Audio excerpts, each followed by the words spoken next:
Welcome to the Public Safety Innovators Podcast.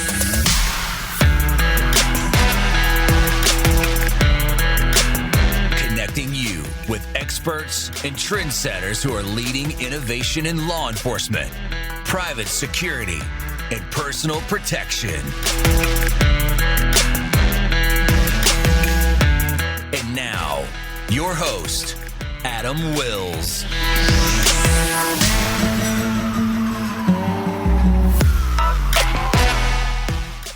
Hey guys, thanks for tuning in to episode 22 of the Public Safety Innovators Podcast.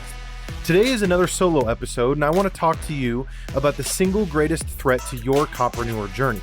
When we are isolated, we struggle to thrive and achieve that which we aspire for. In today's episode, I want to talk to you about why isolation is so detrimental to you as a copreneur and give you some ways to overcome it. So let's go ahead and just dive right in and get started.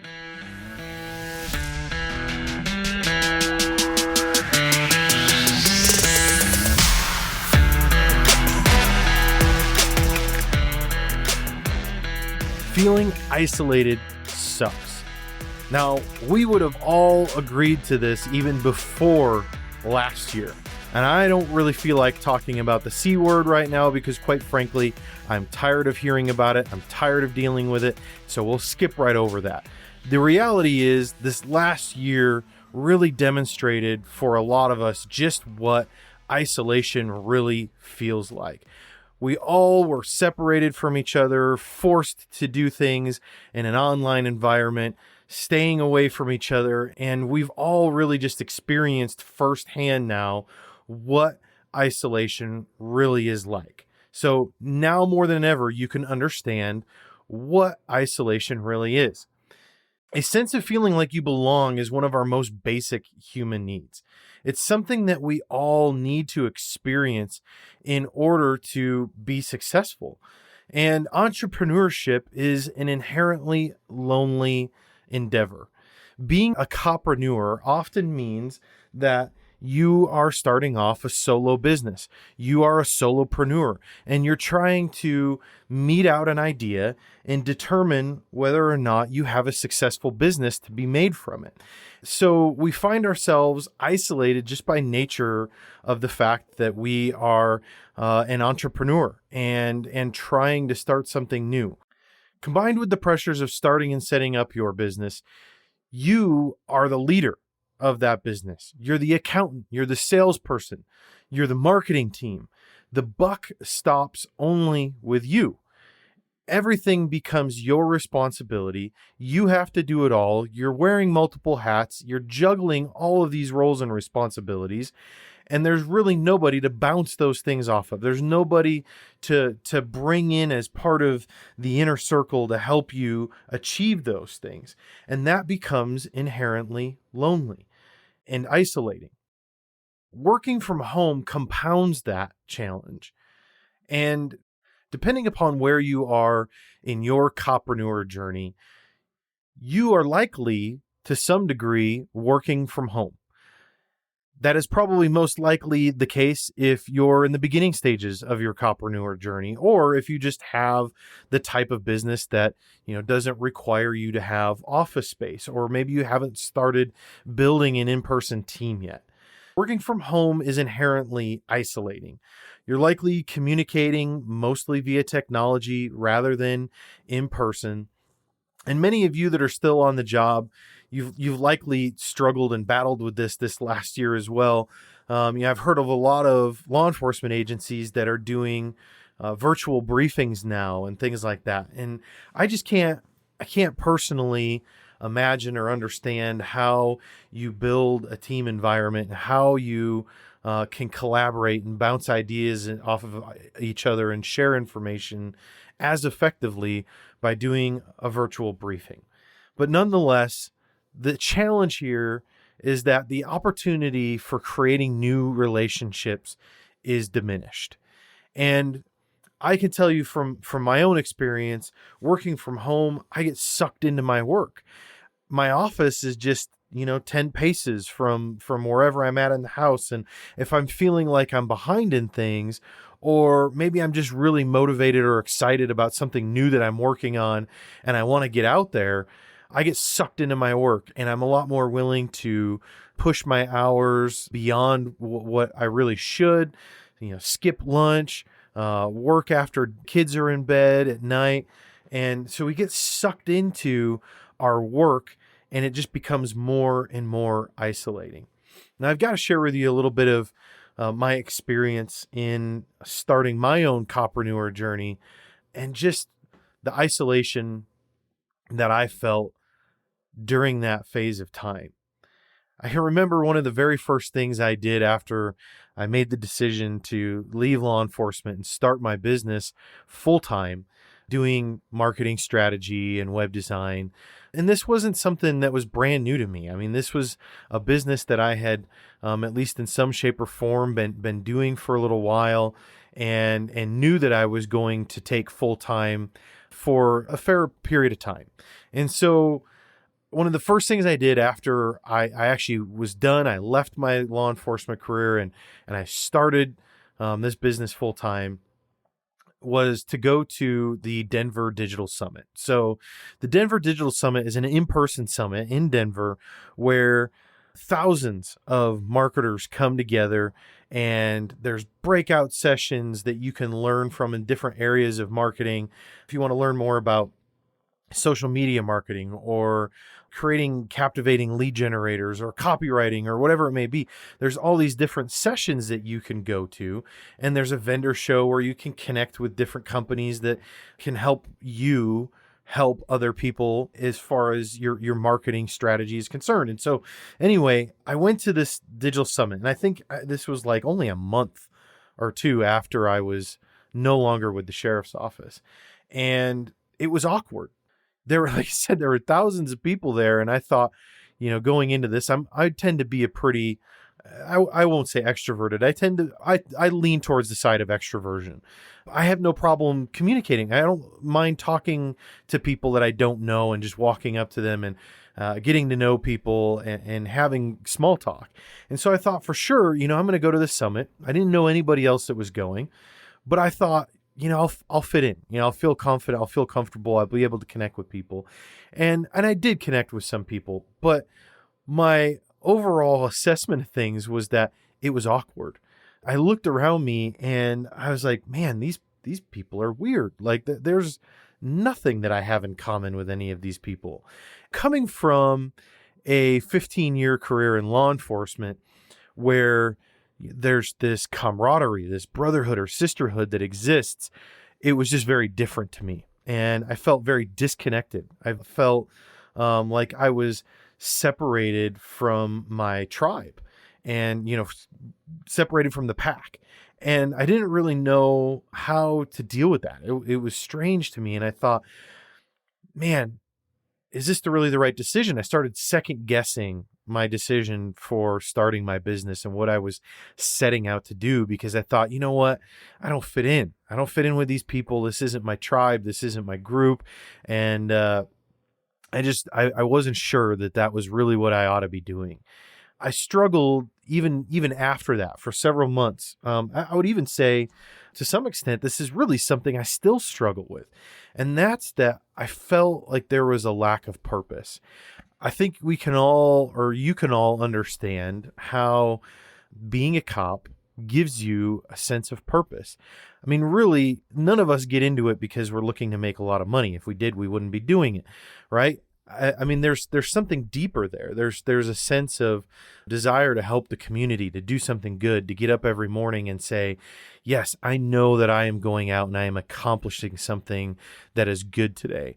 And there's that sense of purpose that keeps you powered up, keeps you driving forward, and gives you this inner sense of purpose. And so I felt like that was gone for a long time after I left law enforcement. And I didn't really know what my sense of purpose was anymore. And sure, I enjoy what I'm doing. I enjoy helping people grow their businesses. I love the connections that I make with people. And I like seeing that the things that I do in collaboration with my clients gets them success. I love seeing when they experience success and business growth beyond what they imagined because of what we're doing together. And that keeps me charged up, but it just wasn't the same. It wasn't the same type of sense of purpose. And I really struggled with that in my copreneur journey. I will say as a side note that my sense of purpose has been reignited and reinvigorated because of this podcast and what I'm doing or preparing to do with leo2ceo.com. And so the sense of purpose, or should I say the lack of sense of purpose that I struggled with in my copreneurship journey is likely something you too are struggling with as a copreneur. And sure, maybe you're doing something that's a bit less disconnected from the law enforcement world than what I'm doing in marketing strategy. But, maybe you're an instructor or a leadership coach or something that is much more relatable to law enforcement, and you're still part of the law enforcement tribe. Even yet, I would venture to guess that you still struggle with this concept or this feeling of a lack of purpose, because it's not the same as putting on a uniform, putting on a badge and a gun, and going out there knowingly walking into danger on a day-to-day basis because you're filled with the idea that you are doing something that is right and good for the community. So here's what I ultimately ended up figuring out and experiencing myself. And that's that isolation creates the feeling of loneliness. And as that word rolls out off my tongue, it sounds a little bit like, this isn't therapy, guys, but let's get real with each other. Let me be vulnerable and tell you that it does. Isolation creates the feeling of loneliness. There have been many times over the last few years as I've been on my copreneur venture and journey that I have felt lonely. I have felt like I was missing that tribe like I talked about. Now, again, I said I'm not a therapist, and this isn't intended to be therapy today.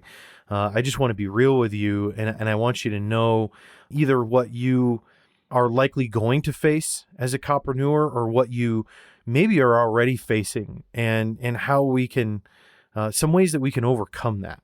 Now, as far as therapy goes, we will be having a therapist on the show. I'm really looking forward to introducing you guys to her.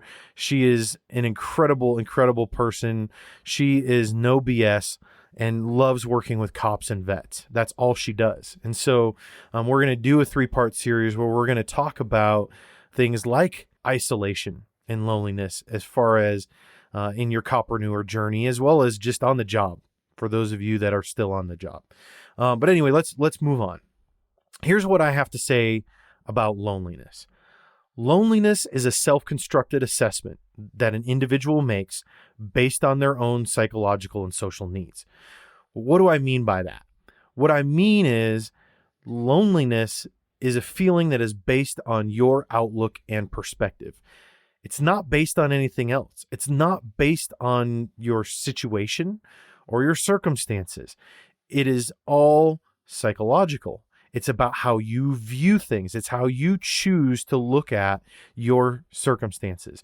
So the ultimate golden rule here is to tell you that you are not held captive by your circumstances.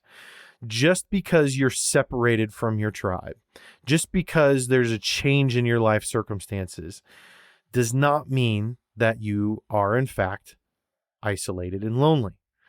It is a mental construct. Therefore, what that means is you can overcome it.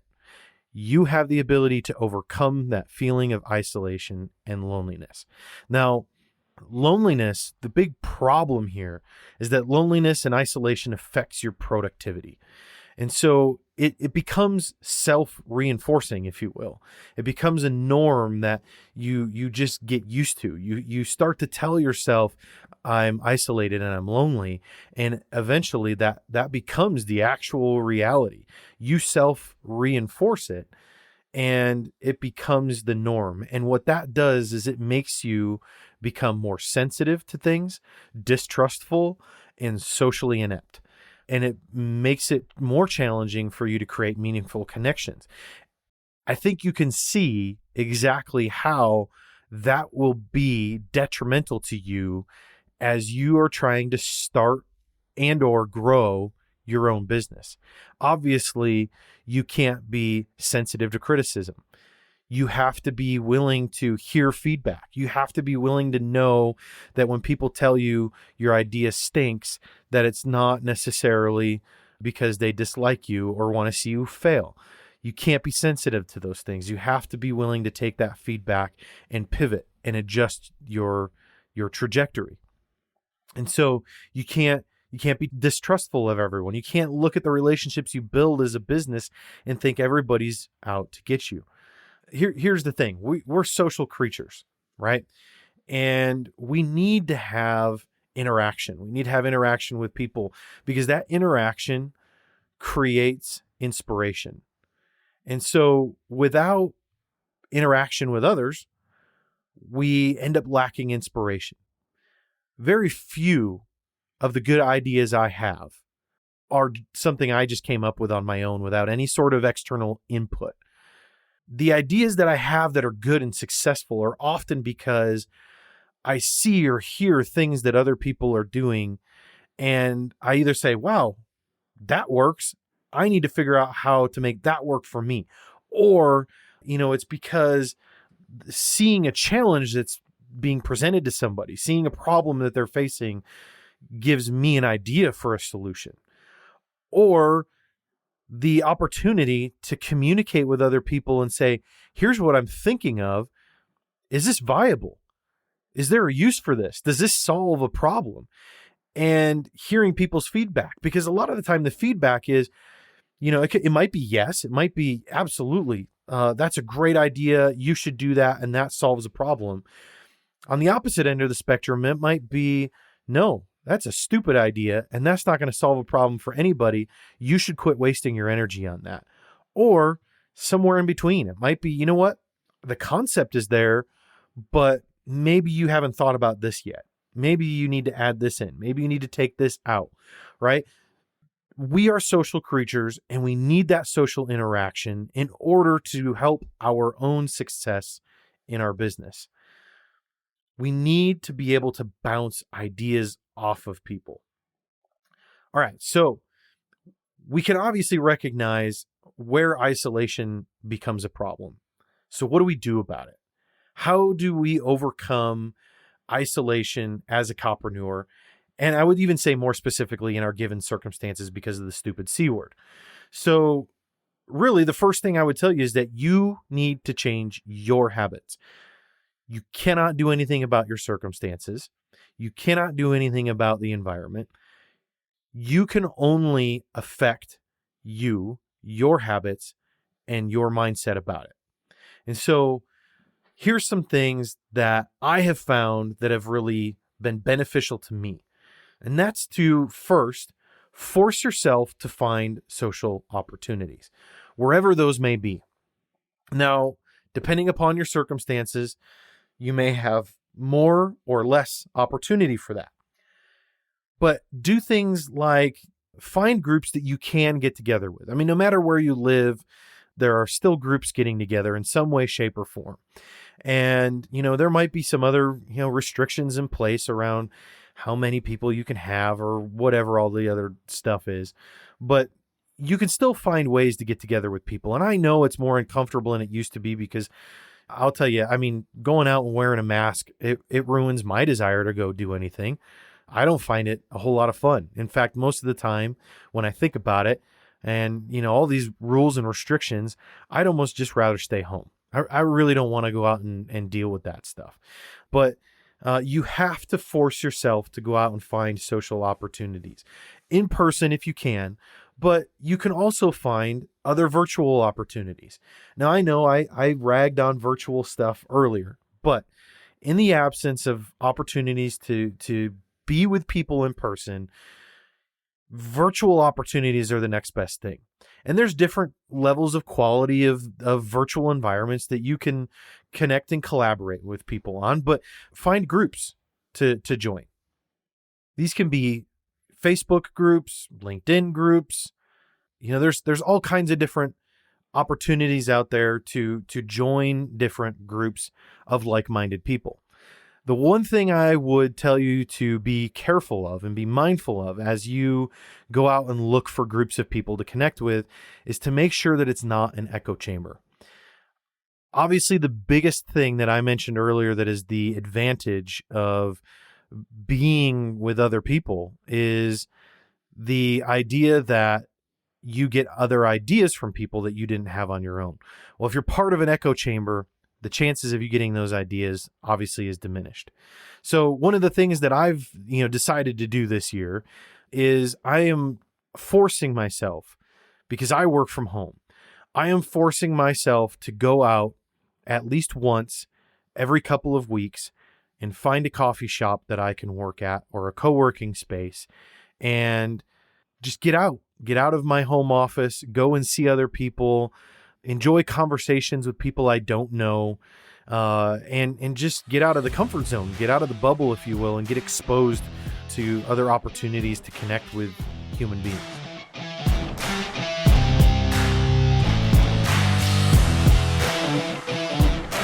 Customer leads are the lifeblood of your business.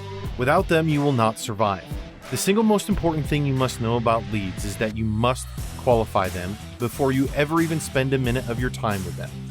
Believe it or not, this is something that even the most experienced entrepreneurs struggle with. Let me give you an example.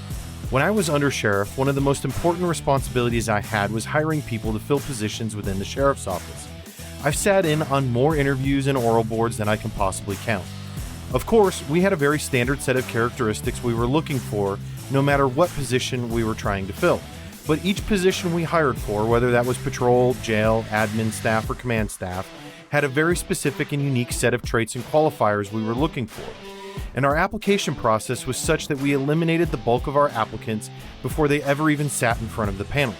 If someone met all of our qualifiers, we were then able to invest everything we had in them to help them transform into the deputy they wanted to be. This is the same principle that applies to qualifying leads for your business. When selling, you are inviting the customer into a story in which their problem gets solved and they are transformed into a better, more fully equipped version of themselves. But not every customer is the right fit, and you really shouldn't take your chances on the ones who aren't. They will waste your time, your money, and your energy. So you might be asking, how do I qualify my leads? Obviously, there is a lot to unpack here, and we could spend lots of time talking about it. But here's what you need to know. A qualified lead meets the following criteria. Number 1, they have a problem your product or service will solve. Number 2, they are able to afford it. And number 3, they have the authority to purchase it. If any of these 3 elements aren't met, they either need to be resolved in some way, or you need to kindly allow them to find a new direction. Check out every chapter of the Marketing Minute by going to psi.chat/marketing minute.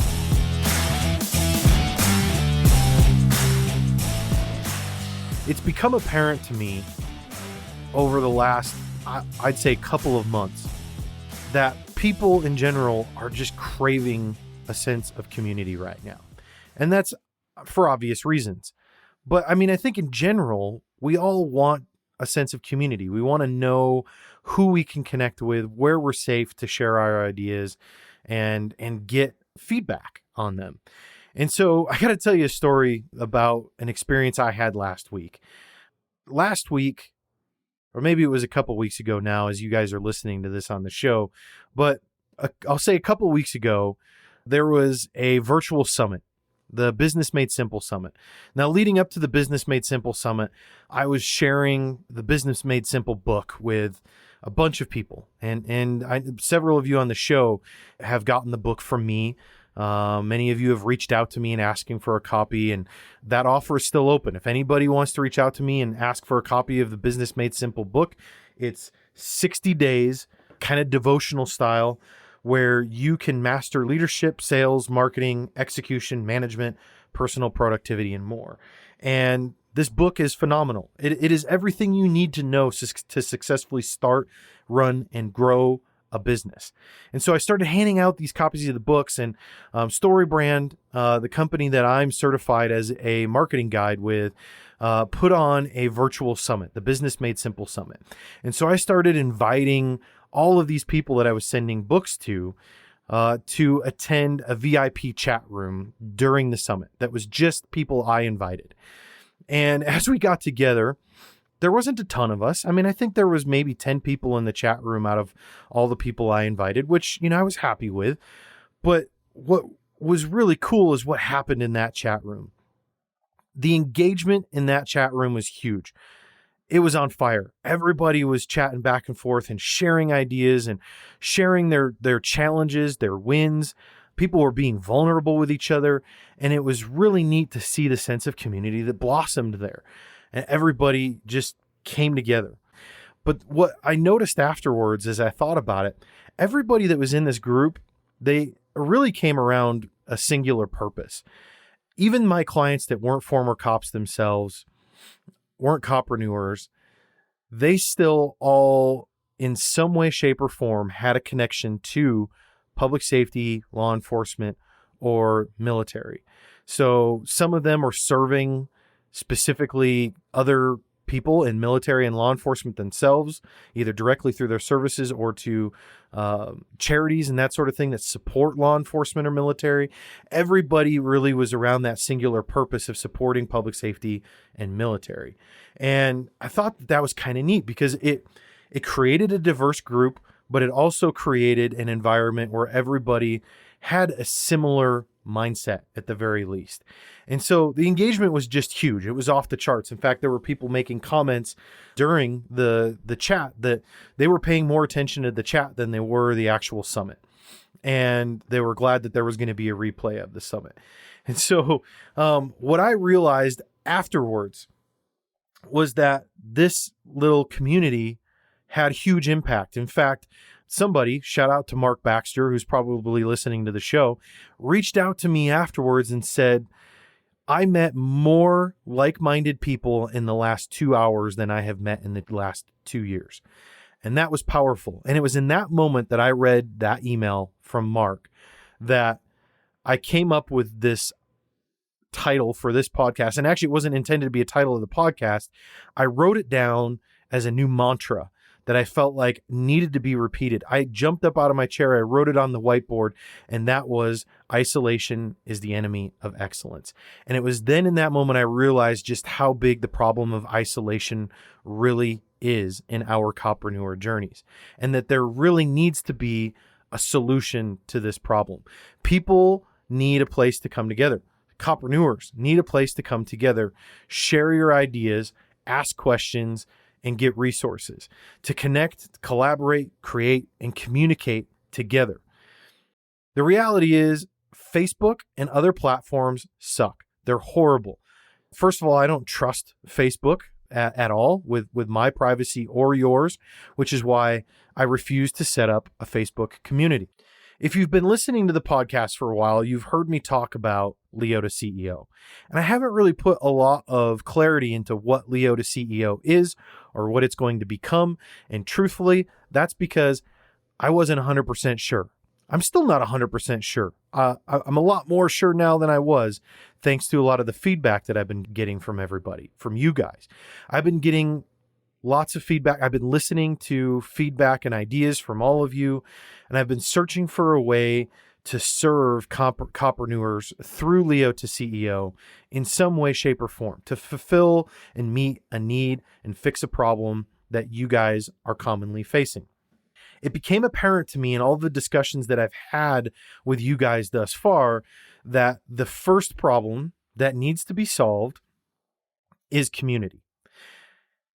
So I am building an online community as part of Leo to CEO. This community, what I've envisioned here, not just out of my own vision, but again, from the feedback I've gotten from you guys, is a safe place to share ideas, ask questions, and get resources. That is first and foremost. And what I mean by safe is you can ask questions, share your ideas, and you can rest assured knowing that nobody in this community has false pretenses or ulterior motives. And I want it to be a place where cops can talk like cops. I want you to be able to speak your mind, speak freely, obviously in a business-like environment, but I don't want anybody to feel like you can't be a cop. I get we have dark sense of humors.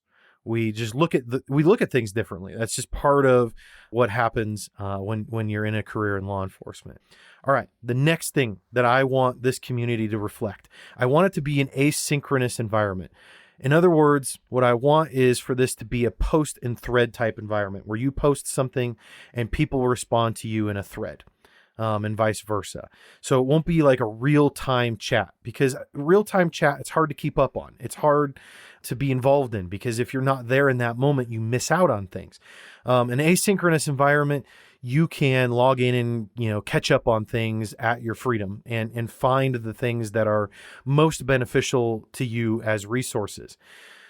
All right. The next thing is it needs to be a private community, not on somebody else's platform, not on Facebook or anything else out there.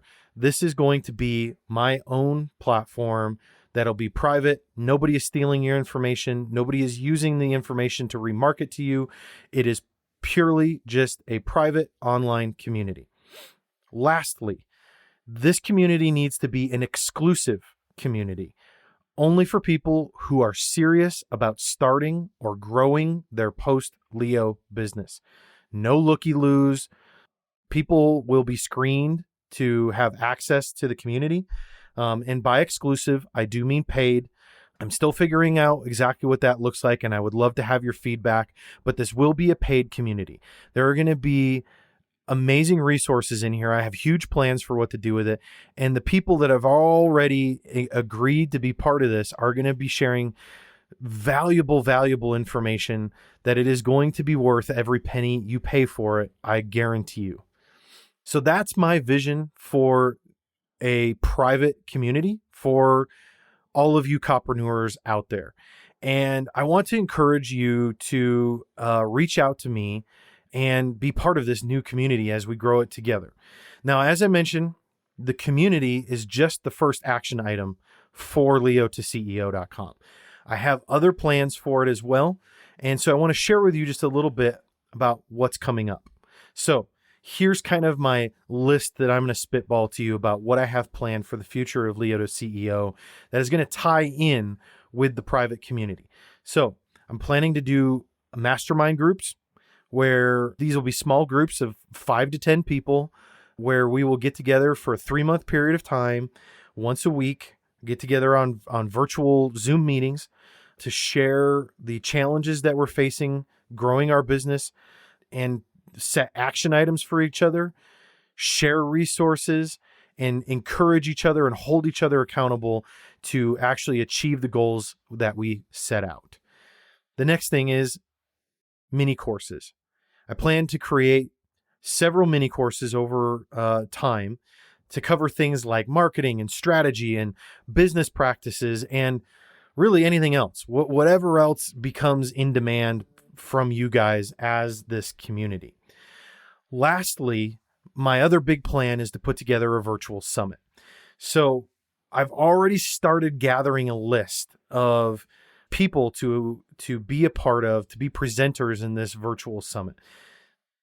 This is going to be an environment with several experts to help you start and grow your business. And there will be breakout sessions in small groups, and we'll cover things like podcasting, like how to start a podcast and use a podcast to leverage that to grow your business. Social media, Facebook ads. I want to bring in other successful copreneurs to share their stories of challenge and overcoming those challenges and their success. Right now, I've got a list of about 13 different speakers planned for this virtual summit. The list is growing, and I would love to add some more. And so keep your ears open and your eyes peeled for more information about this virtual summit as I continue to put details together for it. So as you can see, there's awesome stuff to come. I've got big plans. I really want you to be a part of them. This community doesn't become a community without you. You are the most important element of this community, and the rest of us need you to be involved in it. So I want you to email me, adam@psi.chat, and let me know you're interested in being part of the community to start with, or maybe your thought is, you know what, I'm more interested in the mini courses and wanting to know when that comes about, or strategy or whatever, right?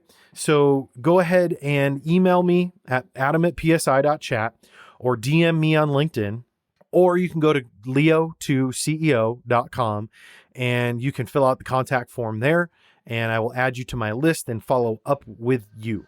So thank you for being a faithful listener to the Public Safety Innovators podcast. I look forward to connecting with you inside the community. Now remember, stay innovative.